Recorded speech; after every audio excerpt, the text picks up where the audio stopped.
Asylum seekers and legal experts say that aggressive, sexualized nude searches aimed at deterring other transitions in sight violate human rights. This investigation addresses issues such as sexual assault, incest and physical violence.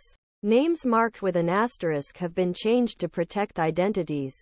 Corfu, Greece and Berlin, Germany. 25-year-old Cameroon Clementine Ngono never wished for a life in Europe. He grew up dreaming of becoming a doctor.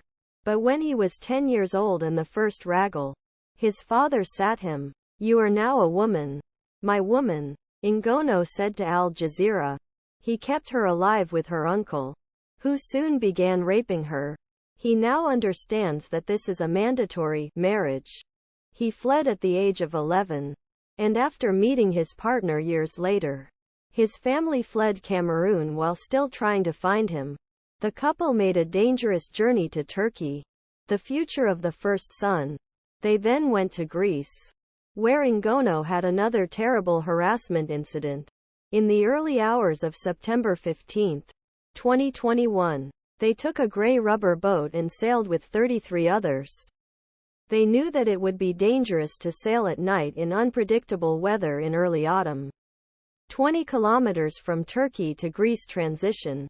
They were aware that the risk of everything with flimsy boats turned into a cemetery for asylum seekers.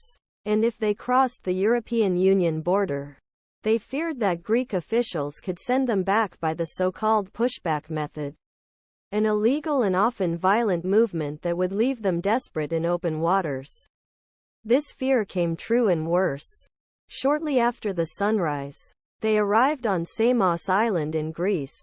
"We were tired. We didn't eat," said Ngono, who currently works as seasonal chambermaid in a hotel in Corfu, beautiful Greek island about 1,000 kilometers west of Samos. "The kids were crying in the sun. We didn't have drink water. Refugees were crouching. Then the men forced them to stand up and undress in front of everyone." He said that the opponents were threatened and beaten with batons. The men said to them, "Will you go back to Greece?" As he shouted, his clothes were cut and shattered. After one of the masked men was completely naked, he began to attack their bodies, touch their breasts and genitals.